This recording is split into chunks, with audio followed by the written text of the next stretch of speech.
Cheers. Always got something in there. This is a glass of Coke, you know. Really nice tasting Coke.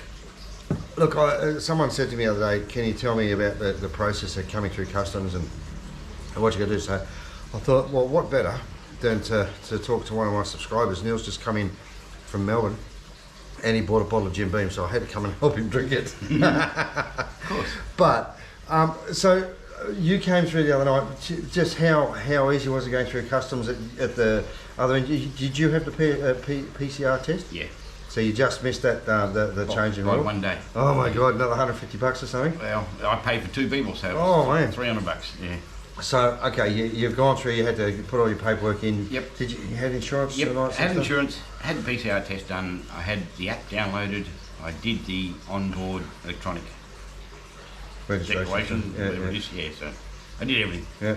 So, but going through. You didn't have any problems getting insurance? No, I actually used the don't even know the name of the local Bali. Oh yeah. COVID insurance only. Oh sweet. So okay. no insurance for anything else. Yeah. Only COVID. Okay. But it was only $53 it cost me. Wow. For 60 days or 30 days. Okay. And yeah, that's all I did was easy. And they didn't even check it anyway. Yeah, that's just a formality. But if you haven't got it, well, if you haven't got it, you haven't got it. Yeah, you're in trouble. See ya. Yeah. So and so you're getting on a plane. Was the airport pretty busy or? No, Melbourne was absolutely dead. It was just a desolate airport. All the duty-free stores? No, they were open. Oh, yeah, that's otherwise, hence I got the bourbon. Otherwise, we would be drinking Coke. Yeah. And Bali Airport was also pretty dead. Yeah, it's still in construction. I think some of them are boarded up and stuff. Yeah. So, did you have to wear masks on the flight?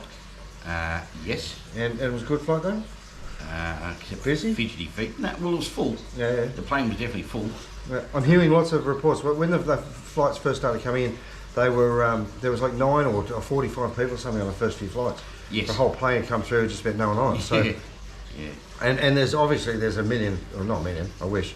There's a lot of Australians coming through. I think we must have 3 or 4 flights yesterday just from West Australia because the amount of people I saw last 300 night. on a plane, is it? Yeah, 3 to 4, 5, something. Yeah. So obviously the people are starting to come through, and the amount of Aussies are definitely contributing in a big way to the people we're seeing out and about. But for sure. So when you landed, going through customs, you've been here a few times before, so you know the long lineups going through immigration and stuff. And they were horrid. Yeah, they used to be horrid. Oh, and that was good. No, it wasn't good. No, years ago it was terrible. Oh yeah, no, it was. Yeah. But this time it was okay. This time it was a breeze. Absolute walk through everywhere. And just showed your papers, got a stamp, off you go, pretty much. Yeah, look, I won't say too much, but you show your papers, but they don't really even look at them. These days it's a bit more of a formality than it was. I guess it is. Yeah. When I came through, it literally took me. I landed. I think it was like 7 o'clock in the morning, and I had to come through Singapore because there was no direct flights in and out of Indonesia at all. Certainly not to Bali, so I had to go to Jakarta, and then I had 10 days quarantine in Jakarta, but I had to have a test on arrival. I had a test before I left. I had 4 PCR tests in two days, I think. Wow. It was crazy. Yeah. Land through Singapore, then a test, and they couldn't let me out of the airport until that test was ready, and I had my quarantine person was waiting with me at the airport. I couldn't go anywhere, just had to sit there waiting for the test results. Got them, went straight to my room, got locked in a room about the size of a bathroom for the next 10 days. $1,000 cost, and I couldn't even get a little tiny bottle of Coke. Show us this bottles of Coke. How's this? A bottle of Coke that big, like it's not even a throwdown, a couple 100 mils if you're lucky. And they were charging, I was getting charged $5. I had duty-free bourbon, but I had nowhere to mix it.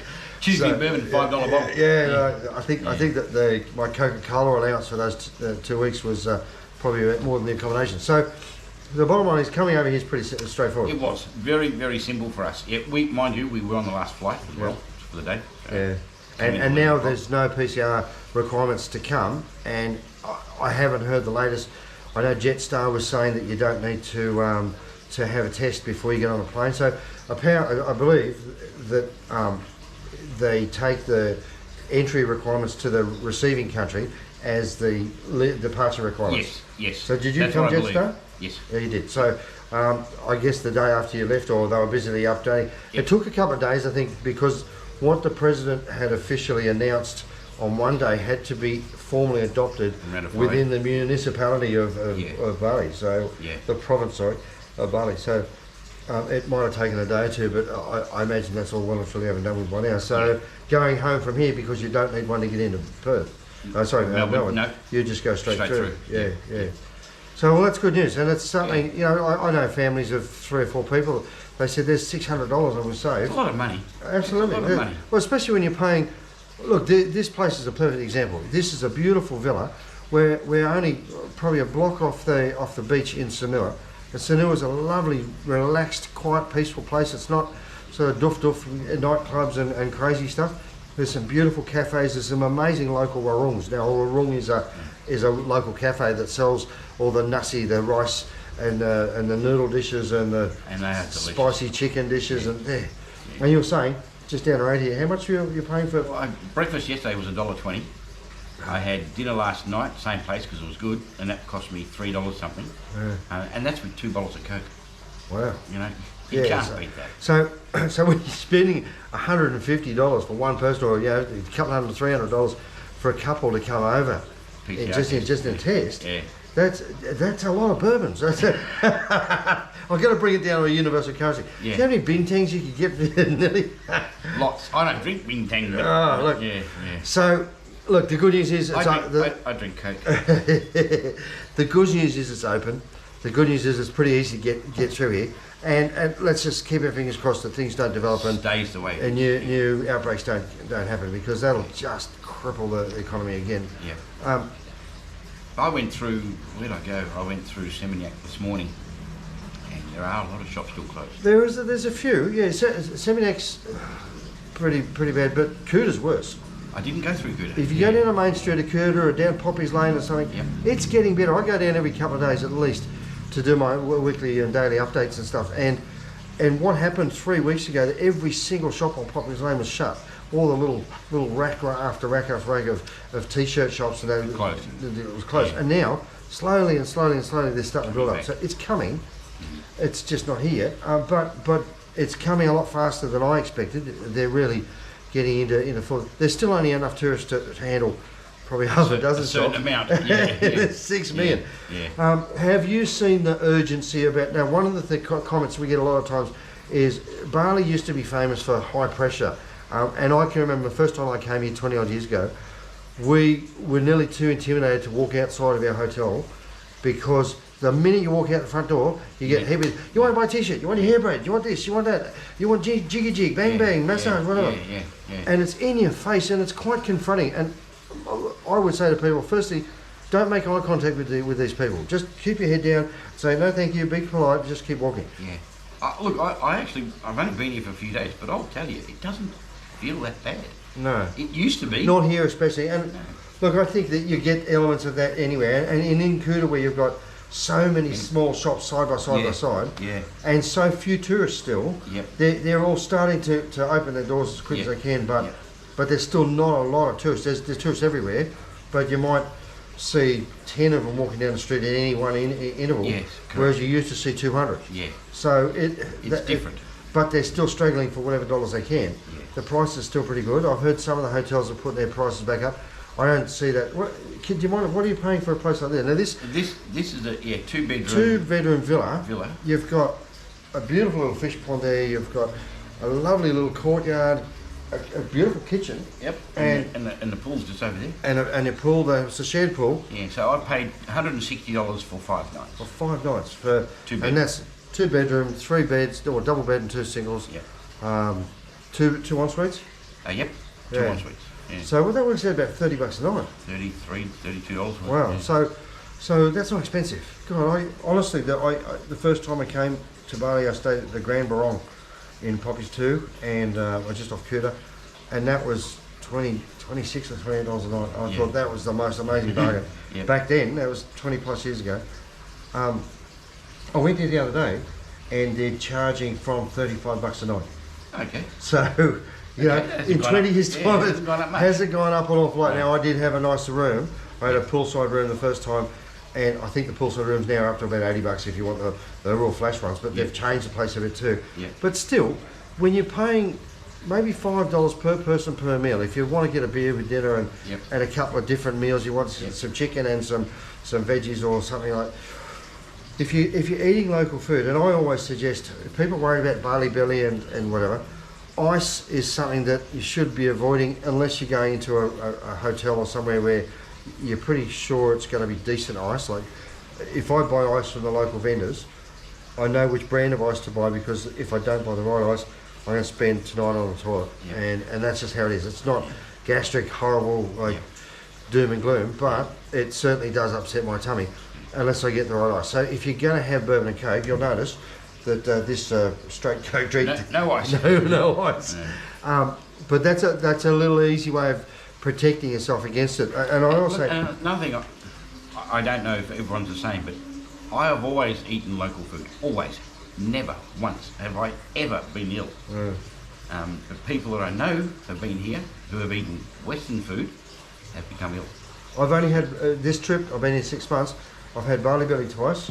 It was violent, explosive, and I'm not going to go into any more detail than that.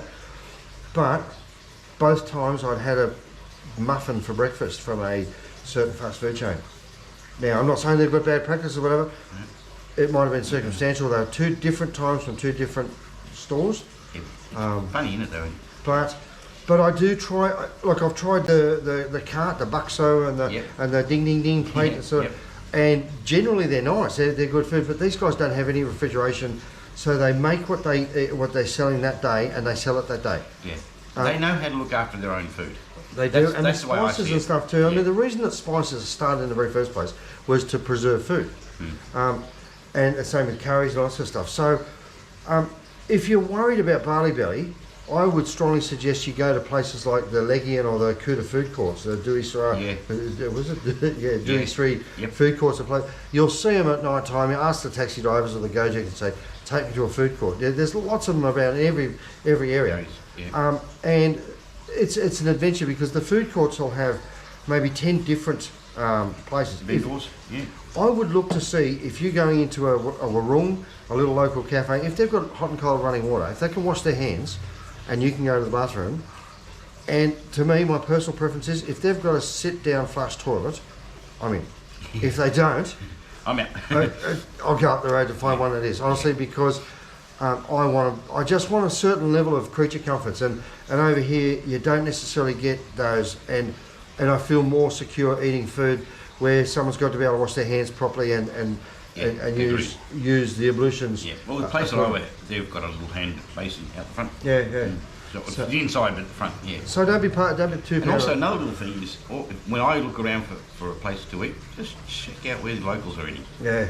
I've always done that. If they get a lot of turnover as well, you know, if there's no one else there, you say, oh, how long's that been sitting? There's a reason that there's no one else there. They're all very friendly, and they're all standing out the front welcoming you along. Yeah. And if it doesn't taste if it tastes funny when we put it in your mouth, spit it back out, don't eat it. I'm a big one for that. 95% of the seafood over here is insane, but 5% of the seafood over here I wouldn't touch. And I'll normally, if the prawns are a bit floury and doughy, they're old, don't eat them. These guys will sell whatever they can to keep their doors open. So just buy beware, I guess. But you can stay here just off the beach for $30 a night. $32 a night. And this would be great for a family. Oh, perfect. Yeah. That'd be perfect. And like a couple of teenagers would be all right. Yep, nothing wrong with it. You've got a nice little pool. You've only got probably 4 or 5 little villas There's here. 4 units in this section. Yeah. So you're not clamouring over 6 million people at the pool. You're certainly not likely to get rowdy neighbours. Well, I've been in the pool every day, and I haven't been in the pool when anyone else has been there. There's been nobody. You should put clothes on. You're scaring them off. That's the problem. Hey, listen, thanks, Neil. Really appreciate that. And I'm sure that some of my readers are going to come over and I'll catch up with them, especially if they're bourbon drinkers. Well, we've got to finish the interview now. Oh, okay. Hey, if you're coming over, look me up. You see me, big, ugly, fat face riding down the street, just yell, "Hey, Muzza!" I'll come over and say good day. And maybe you'll be the next one on my channel. Thanks for your time. Cheers. Cheers, Hey, guys. see you when you get in. Bye.